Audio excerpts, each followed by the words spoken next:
ವೀಕ್ಷಕರೇ, ಕನ್ನಡ ನಾಡಿಗೆ ಸ್ವಾಗತ. ನಾನ್ ಶರ್ಮಿತಾ ಶೆಟ್ಟಿ. ಇವತ್ತಿನ ಕನ್ನಡ ನಾಡಿಯ ಟಾಪ್ ಸ್ಟೋರಿಯಲ್ಲಿ ಲವರ್ ಸೂಸೈಡ್ ಮಾಡ್ಕೊಂಡಿರೋ ಸ್ಟೋರಿ ನೋಡೋಣ. ಅವರಿಬ್ರು ಪ್ರೇಮಿಗಳು ಯಾರಿಗೂ ಗೊತ್ತಾಗದಂತೆ ಕದ್ದು ಮುಚ್ಚಿ ಪ್ರೀತಿ ಮಾಡ್ತಾ ಇದ್ರು. ಆದ್ರೆ ಆ ಪ್ರೀತಿ ಕೈಗೂಡ್ಲಿಲ್ಲ. ಪ್ರೇಯಸಿಯಿಂದ ದೂರವಾದ ಆತ ಸಂಬಂಧಿಕರ ಹುಡುಗಿಯೊಂದಿಗೆ ಮದುವೆಯಾಗಿದ್ದ. ಹೊಸ ಜೀವನ ಶುರು ಮಾಡಿ 2.5 ತಿಂಗಳಾಗಿತ್ತು. ಆದ್ರೆ ಆತ ಇದೀಗ ಪ್ರೇಯಸಿಯೊಂದಿಗೆ ಹೆಣವಾಗಿದ್ದಾನೆ. ಈ ಫೋಟೋದಲ್ಲಿರೋ ಯುವಕನ ಹೆಸರು ಚೇತನ್. 25 ವರ್ಷದ ಈ ಯುವಕನ ಊರು ತುಮಕೂರು ಜಿಲ್ಲೆ ಶಿರಾ ತಾಲೂಕಿನ ಭುವನಹಳ್ಳಿ ನಿವಾಸಿ. ಈಕೆ ಹೆಸರು ನಿವೇದಿತಾ. 22 ವರ್ಷ ವಯಸ್ಸಿನ ಈಕೆ ಮಾಗೋಡು ನಿವಾಸಿ. ಇಬ್ರು ಪರಸ್ಪರ ಪ್ರೀತಿಸ್ತಿದ್ರು. ನೀನಿಲ್ಲದೆ ನಾನಿಲ್ಲ, ನೀನೇ ನನಗೆಲ್ಲ ಅಂತ ಪ್ರೇಮ ಗೀತೆ ಹಾಡಿದ್ರು. ಹೀಗೆ ಪ್ರೇಮ ಗೀತೆ ಹಾಡಿದ್ದ ಈ ಜೋಡಿ ಇದೀಗ ಹೆಣವಾಗಿದ್ದಾರೆ.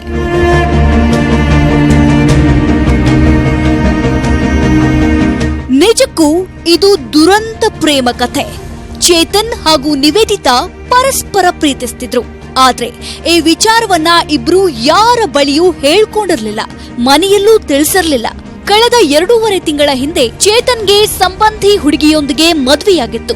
ಶಿರಾದಲ್ಲಿ ಚಿನ್ನದ ಅಂಗಡಿಯೊಂದರಲ್ಲಿ ಕೆಲಸ ಮಾಡ್ತಿದ್ದ ಚೇತನ್ ಜೀವನ ನಡೆಸ್ತಿದ್ದ. ಪ್ರೇಯಸಿ ನಿವೇದಿತಾ ಬೆಂಗಳೂರಲ್ಲಿ ಕೆಲಸ ಮಾಡ್ತಿದ್ಲು. ಆದ್ರೆ ಕಳೆದ ರಾತ್ರಿ ಇಬ್ಬರೂ ವಿಷ ಕುಡಿದು ಭುವನಹಳ್ಳಿಯಲ್ಲಿ ಆತ್ಮಹತ್ಯೆ ಮಾಡ್ಕೊಂಡಿದ್ದಾರೆ. ಇವನು ಸ್ವಂತ ನಮ್ಮ ಅಕ್ಕನ ಮಗ. ನಮ್ದು ಡಿಸೆಂಬರ್ 11 ಸಿರಾ ಚೌಟ್ರಿಯಲ್ಲಿ ಮದುವೆ ಆಗಿತ್ತು. ಮದುವೆನಲ್ಲಿ ತುಂಬಾ ಖುಷಿಯಾಗಿದ್ದ ಅವನಂಗೆ ಓಡಾಡಿ ಮಾಡ್ದಾರೆ ಇಲ್ಲ. ತುಂಬಾ ಚೆನ್ನಾಗಿ ಓಡಾಡ್ತಾ ಇದ್ದ, ತುಂಬಾ ಇಂಟ್ರೆಸ್ಟ್ ಇತ್ತು, ಕೊಡೆವರೆಗೂ ಚೆನ್ನಾಗಿ ನೋಡ್ದ.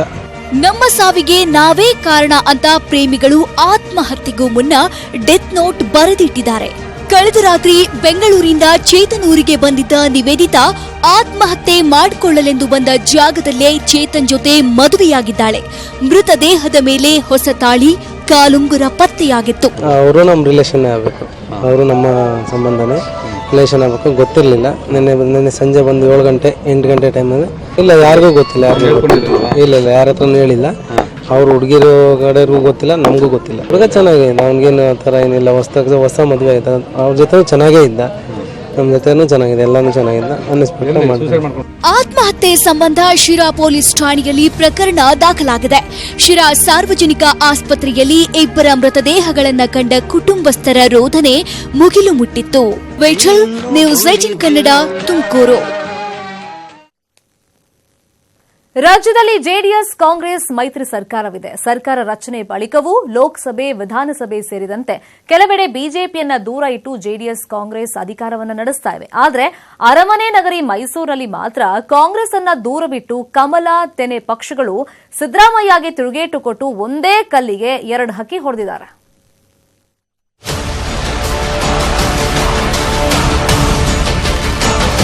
ಬಿಜೆಪಿಯನ್ನ ಅಧಿಕಾರದಿಂದ ದೂರವಿಡಬೇಕು ಅಂತ ರಾಜ್ಯದಲ್ಲಿ ಕಾಂಗ್ರೆಸ್ ಜೆಡಿಎಸ್ ಮೈತ್ರಿ ಮಾಡಿಕೊಂಡು ದೋಸ್ತಿ ಸರ್ಕಾರವನ್ನ ನಡೆಸುತ್ತಿದೆ. ಇತ್ತೀಚೆಗೆ ನಡೆದ ಬಹುತೇಕ ಎಲೆಕ್ಷನ್ಗಳಲ್ಲಿ ಕಾಂಗ್ರೆಸ್ ಹಾಗೂ ಜೆಡಿಎಸ್ ಜೊತೆಯಾಗಿ ಚುನಾವಣೆಯನ್ನ ಎದುರಿಸಿದ್ವು. ಆದರೆ ಜೆಡಿಎಸ್ ಪ್ರಾಬಲ್ಯವಿರುವಂತ ಮೈಸೂರು ಜಿಲ್ಲಾ ಪಂಚಾಯತ್ನಲ್ಲಿ ಜೆಡಿಎಸ್ ಬಿಜೆಪಿ ಮತ್ತೆ ಜೊತೆಯಾಗಿವೆ.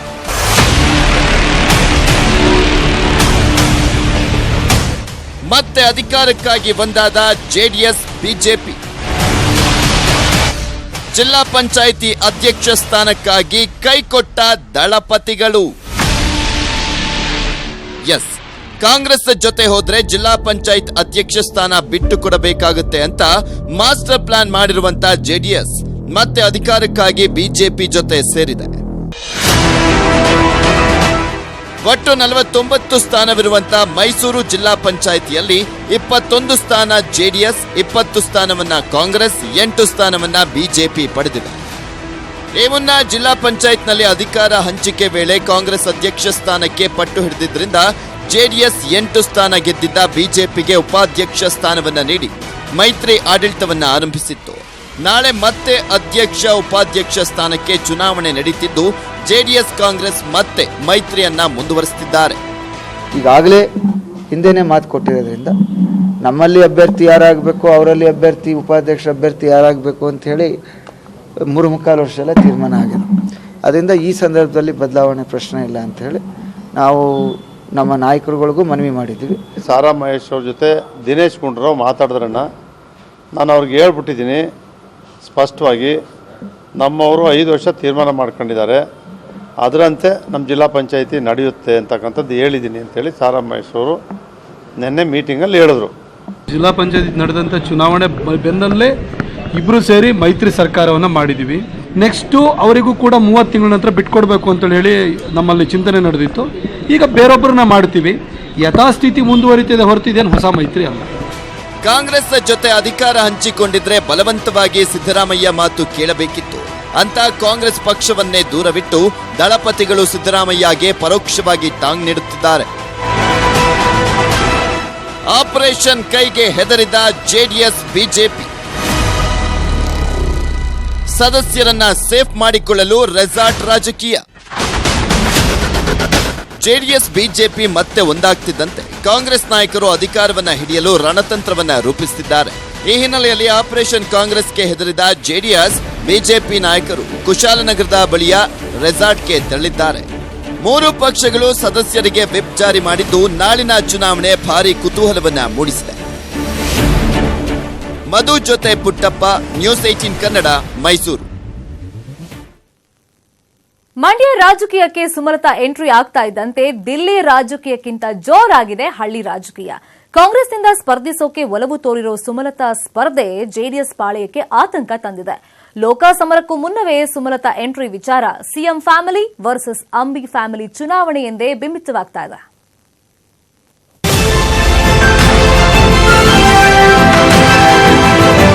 ಅಂಬರೀಶ್ ಪತ್ನಿ ಸುಮಲತಾ ಅಂಬರೀಶ್ ಮಂಡ್ಯ ಲೋಕಸಭಾ ಚುನಾವಣಾ ಕಣಕ್ಕೆ ಎಂಟ್ರಿ ಆಗ್ತಿದ್ದಂತೆ ಜಿಲ್ಲೆಯಲ್ಲಿ ರಾಜಕೀಯ ಬಿಸಿ ಜೋರಾಗಿದೆ.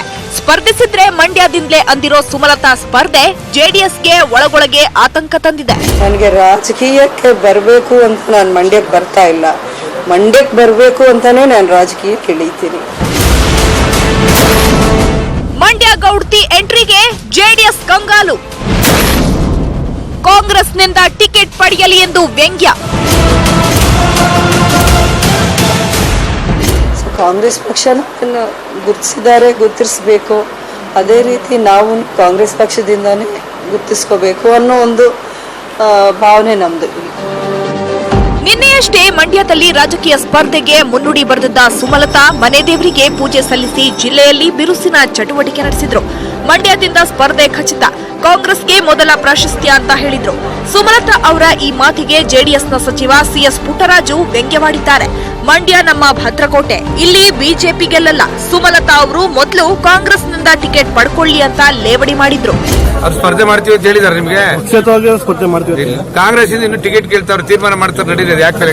ಕಾಂಗ್ರೆಸ್ ಇಂದ ಇನ್ನು ಟಿಕೆಟ್ ಕೇಳ್ತಾವ್ರು, ತೀರ್ಮಾನ ಮಾಡ್ತಾರೆ, ನಡೀಲಿದೆ ಯಾಕೆ? Ambi fans versus CM fans ನಡುವೆ ವಾರ್. ಈಗಾಗಲೇ ಸುಮಲತಾ ದಿವಂಗತ ಪುಟ್ಟಣ್ಣಯ್ಯ ಅವರ ಫ್ಯಾಮಿಲಿಯನ್ನ ಭೇಟಿ ಮಾಡಿ ರೈತ ನಾಯಕರ ಬೆಂಬಲ ಕೋರಿದ್ದಾರೆ. ಸುಮಲತಾ ಸೂಪರ್ ಫಾಸ್ಟ್ ಆಗಿ ರಾಜಕೀಯ ಚಟುವಟಿಕೆಗಳಲ್ಲಿ ತೊಡಗ್ತಾ ಇದ್ದು, ಕಾಂಗ್ರೆಸ್ ಸೇರಿದಂತೆ ಅಂಬಿ ಫ್ಯಾನ್ಸ್ ಸುಮಲತಾ ಅವರನ್ನ ಬೆಂಬಲಿಸಿದ್ದಾರೆ.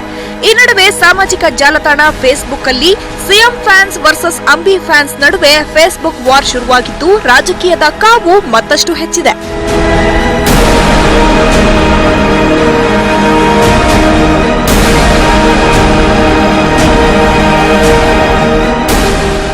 ಒಟ್ಟಾರೆ ಸುಮಲತಾ ರಾಜಕೀಯ ಎಂಟ್ರಿ ಇದೀಗ ಜಿಲ್ಲೆಯಲ್ಲಿ ಹೈ ವೋಲ್ಟೇಜ್ ಸೃಷ್ಟಿ ಮಾಡಿದೆ. ಮುಂದಿನ ದಿನಗಳಲ್ಲಿ ಈ ಬಿಸಿ ಇನ್ಯಾವ ರೀತಿ ಇರುತ್ತೋ. ರಾಘವೇಂದ್ರ ಗಂಜಾಂ, ನ್ಯೂಸ್ 18 ಕನ್ನಡ, ಮಂಡ್ಯ. ಹಾಸನದ ರವೀಂದ್ರ ನಗರದಲ್ಲಿ ಯೂರೋ ಕಿಡ್ಸ್ ಸ್ಕೂಲ್ ಕಾಂಪೌಂಡ್ ಒಳಗೆ ಕಾರ್ ನುಗ್ಗಿದೆ. ಫುಲ್ ಸ್ಪೀಡ್ ಆಗಿ ಬಂದ ಆಲ್ಟೋ ಕಾರ್ ಗೇಟ್ ಮುರ್ಕೊಂಡು ಒಳಗಡೆ ನುಗ್ಗಿದೆ. ಸಂಜೆ ಘಟನೆ ನಡೆದಿದ್ದು ಮಧ್ಯಾಹ್ನವೇ ಮಕ್ಕಳೆಲ್ಲ ಮನೆಗೆ ತೆರಳಿದ್ರು. ಹೀಗಾಗಿ ಯಾವುದೇ ಅನಾಹುತ ಸಂಭವಿಸಿಲ್ಲ. ಇನ್ನು ಕಾರನ್ನ ಅಲ್ಲೇ ಬಿಟ್ಟು ಚಾಲಕ ಎಸ್ಕೇಪ್ ಆಗಿದ್ದಾನೆ. ಕಾರ್ ನುಗ್ಗಿದ ದೃಶ್ಯ ಸಿಸಿಟಿವಿಯಲ್ಲಿ ಸೆರೆಯಾಗಿದ್ದು, ಸ್ಥಳಕ್ಕೆ ಸಂಚಾರಿ ಪೊಲೀಸರು ಭೇಟಿ ನೀಡಿ ಪರಿಶೀಲನೆಯನ್ನ ನಡೆಸಿದ್ದಾರೆ.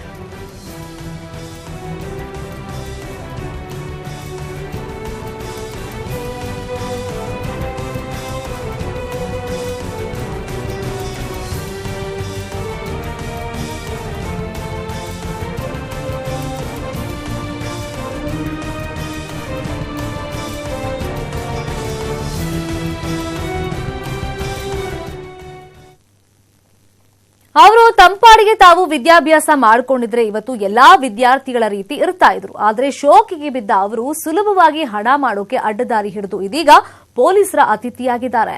ಹೆಂಗಸರ ನಿದ್ದೆ ಕೆಡಿಸ್ತಾ ಇದ್ದ ಖತರ್ನಾಕ್ ವಿದ್ಯಾರ್ಥಿಗಳು ಕಂಬಿ ಹಿಂದೆ ಸೇರಿದ್ದಾರೆ.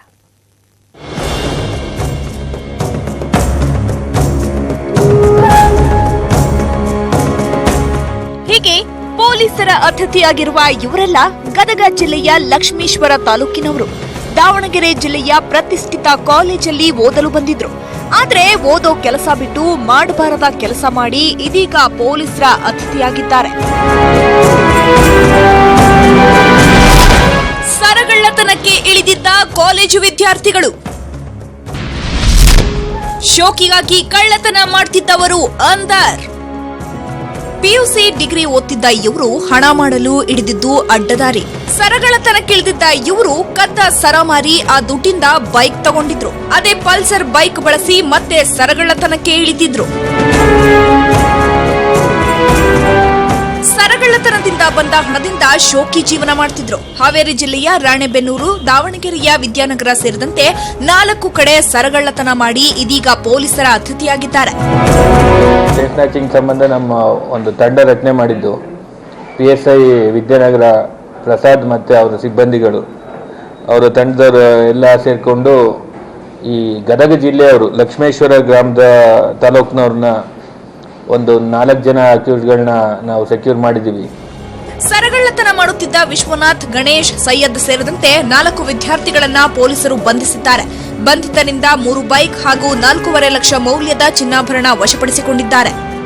ಒಟ್ಟು ಇದರಲ್ಲಿ ಏನು ನಾವು ಅವರು ಕದ್ದುಕೊಂಡಿರ್ತಕ್ಕಂಥ ಚಿನ್ನದ ಗೋಲ್ಡ್ ಸುಮಾರು 58 ಗ್ರಾಮ್ ಗೋಲ್ಡನ್ನು ರಿಕವರಿ ಮಾಡಿದೆ. ಅದಲ್ಲದಲ್ಲೇ ನಮ್ಮ ವಿದ್ಯಾನಗರ ಪೊಲೀಸ್ ಸ್ಟೇಷನ್ನಲ್ಲಿ ಒಂದು ಬೈಕ್ ಕೂಡ ಅವರು ಕಳ್ತನ ಮಾಡಿದ್ರು. ಆ ಬೈಕನ್ನು ಕೂಡ ನಾವು ಈ ಆರೋಪಿಗಳಿಂದ ವಶಪಡಿಸಿಕೊಂಡಿದ್ದೀವಿ.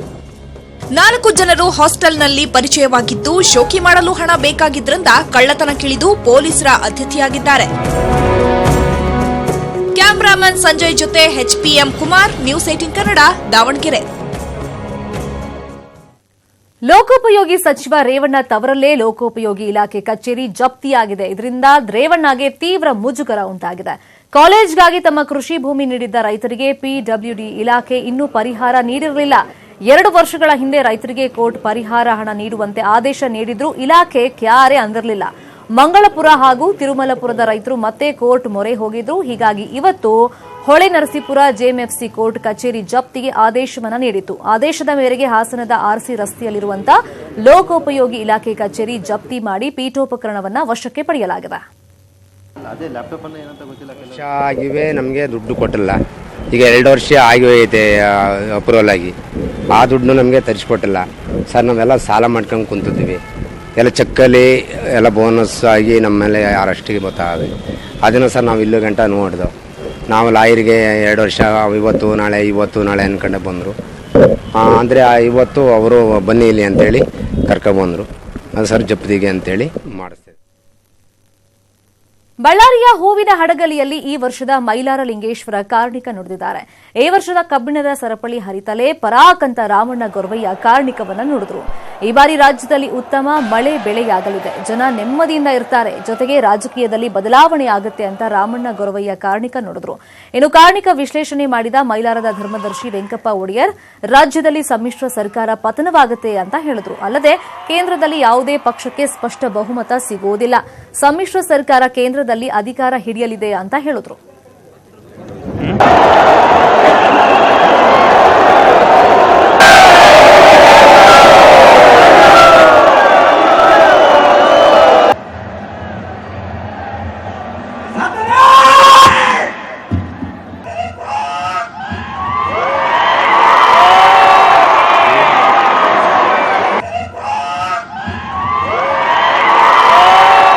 ಆಶೀರ್ವಾದ, ಅವರ ಮೇಲೆ ಭಕ್ತಿ ಶ್ರದ್ಧೆ, ಅದೇ ಗುರುಗಳು ವಂಶ ಪಾರಂಪರ್ಯವಾಗಿ ಬಂದಿರತಕ್ಕಂಥ ಕಪಿಲಮುನಿ ಪೀಠದ ಗುರುಗಳು ಕೂಡ ದೇವರಲ್ಲಿ ನಂಬಿಕೆ ಇಟ್ಟುಕೊಂಡು ಅವರಿಗೆ ಮಾರ್ಗದರ್ಶನವನ್ನು ಮಾಡಿಕೊಂಡು ಬಂದಿರತಕ್ಕಂಥ ಪದ್ಧತಿ ಇದೆ. ಇತ್ತೀಚೆಗೆ ಆ ಕಾರ್ಣಿಕದ ವಂಶಸ್ಥರಿಗೂ ನಮಗೂ ಕೆಲವೊಂದು ಕಿಡಿಗೇಡಿಗಳು ಮಧ್ಯ ಪ್ರವೇಶ ಮಾಡಿ ವಿವಾದವನ್ನು ಸೃಷ್ಟಿಸಿ ಈ ಕಪಿಲಮುನಿ ಪೀಠಕ್ಕೂ ಮತ್ತು ಕಾರ್ಣಿಕದ ವಂಶಸ್ಥರಿಗೂ ಸಂಬಂಧವೇ ಇಲ್ಲ ಅನ್ನೋ ರೀತಿಯಲ್ಲಿ ಮಾಡ್ಕೊಂಡು ಬಂದಿದ್ದಾರೆ. ಹೀಗಾಗಿ ಅವರಿಗೆ ಗುರುಗಳಾಗಿ ಮಾರ್ಗದರ್ಶನವನ್ನು ತಗೊತಾ ಇಲ್ಲ, ಯಾವುದೇ ಭಕ್ತಿ ಶ್ರದ್ಧೆಯಿಂದ ಅವರು ಮಾಡ್ತಾ ಇಲ್ಲ. ಅದರಲ್ಲೂ 2019 ಗೌರವಾನ್ವಿತ ನ್ಯಾಯಾಲಯ ಕೊಟ್ಟಂಥ ಆದೇಶದ ಮೇರೆಗೆ ಅಧಿಕಾರಿಗಳೇ ಕಂಕಣ ಕಟ್ಟಿ ವನ್ಯಸಿರಿಗೆ ಹೆಸರಾದ ಬಂಡೀಪುರ ರಾಷ್ಟ್ರೀಯ ಉದ್ಯಾನವನ ಬೇಸಿಗೆಯ ನಡುವೆಯೂ ತನ್ನದೇ ಆದ ಸೌಂದರ್ಯದಿಂದ ಕಂಗೊಳಿಸ್ತಾ ಇದೆ. ಮಳೆಯ ಕೊರತೆ ಹಾಗೂ ಕಾಡ್ಗಿಚ್ಚಿನ ಭಯವಿದ್ರೂ ವಿಭಿನ್ನ ಪರಿಸರದಿಂದ ಪ್ರವಾಸಿಗರನ್ನ ತನ್ನತ್ತ ಸೆಳೀತಾ ಇದ್ದು ಪ್ರಕೃತಿ ಸಿರಿಯನ್ನ ಅನಾವರಣಗೊಳಿಸಿದೆ.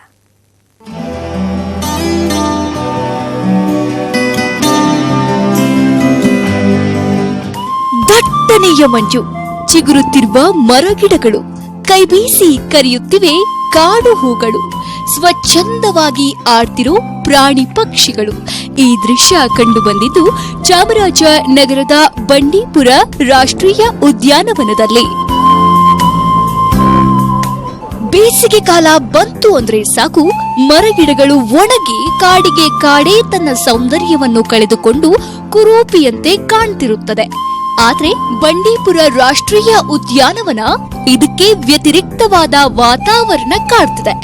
ಅರಣ್ಯ ಪ್ರದೇಶದಲ್ಲಿ ಬೀಳುತ್ತಿರುವ ದಟ್ಟನೆಯ ಮಂಜಿನಿಂದ ಅವಧಿಗೂ ಮುಂಚೆಯೇ ಮರಗಿಡಗಳು ಚಿಗುರೊಡೆಯುತ್ತಿವೆ.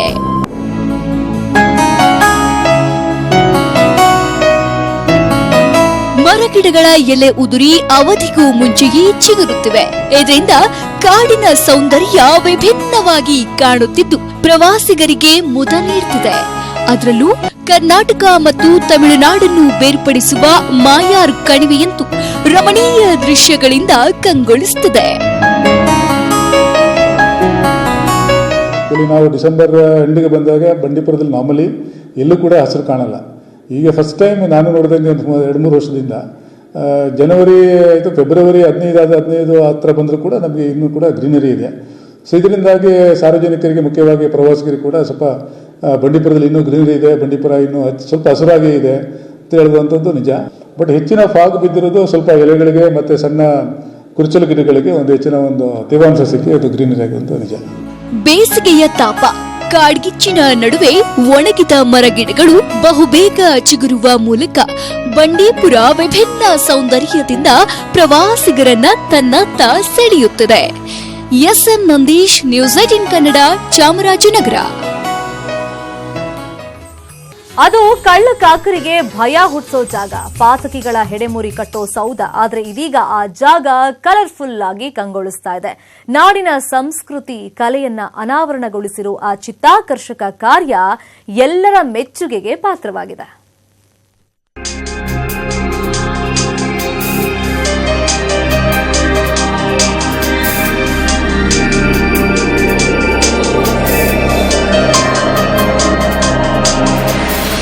ಕರಾವಳಿಯ ಯಕ್ಷಗಾನ, ಜಾನಪದ ಕಲೆಗಳು, ನಾಡಿನ ಪ್ರಸಿದ್ಧ ಪ್ರೇಕ್ಷಣೀಯ ಸ್ಥಳಗಳು, ಬಸವಣ್ಣನ ವಚನಗಳು, ಗಾಂಧೀಜಿಯ ಜೀವನ ಕಥೆಯ ಚಿತ್ರಣ, ಹಳ್ಳಿ ಜೀವನ, ತೇರು, ಉತ್ಸವ, ಅಬ್ಬಬ್ಬ, ಯಾವ ಕಲಾವಿದ ಈ ಚಿತ್ರ ಬಿಡಿಸಿದ್ದಾನೋ? ಇದೇನು ಚಿತ್ರಸಂತೆಯೋ ಅಥವಾ ಮಕ್ಕಳನ್ನ ಶಾಲೆಗೆ ಆಕರ್ಷಿಸಲು ಗೋಡೆ ಮೇಲೆ ಬರೆದಿರೋ ಚಿತ್ತಾರವೋ ಅಂತ ನೀವು ಅನ್ಕೊಳ್ಬಹುದು. ಆದ್ರೆ ಇದು ಪಾತಕಿಗಳ ಹೆಡೆಮುರಿ ಕಟ್ಟೋ ಪೊಲೀಸ್ ಸ್ಟೇಷನ್ ಕಟ್ಟಡದಲ್ಲಿರೋ ಚಿತ್ರಗಳು.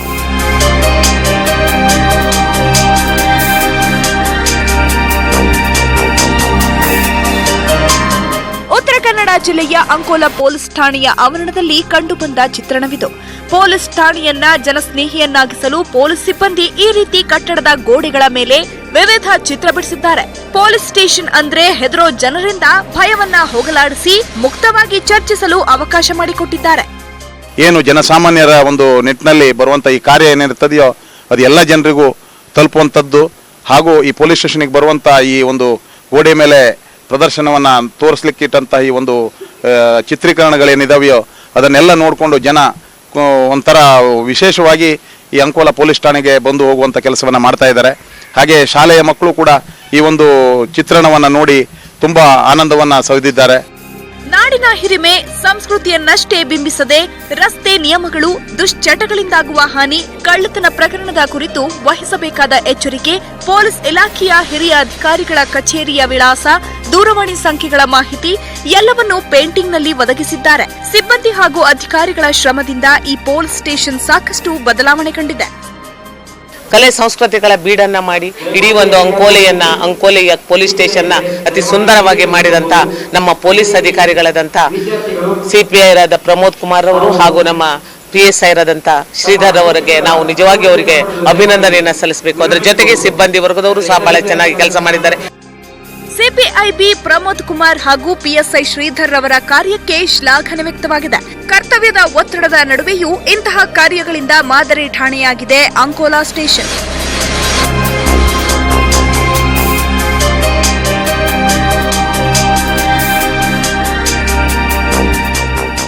ಮಂಜುನಾಥ್ ಗಾಣಿಗ, ನ್ಯೂಸ್ 18 ಕನ್ನಡ, ಕಾರವಾರ. ಇದು ಇವತ್ತಿನ ಕನ್ನಡ ನಾಡಿ. ಇದೀಗ 8 ಬ್ಲಡ್ ಬಾಂಬ್ ವಿಶೇಷ ಕಾರ್ಯಕ್ರಮ ಪ್ರಸಾರವಾಗುತ್ತೆ. ನೋಡ್ತಾರೆ ನ್ಯೂಸ್ 18 ಕನ್ನಡ. ಜಾಲ ನಮ್ಮದು, ಬಲ ನಿಮ್ಮದು.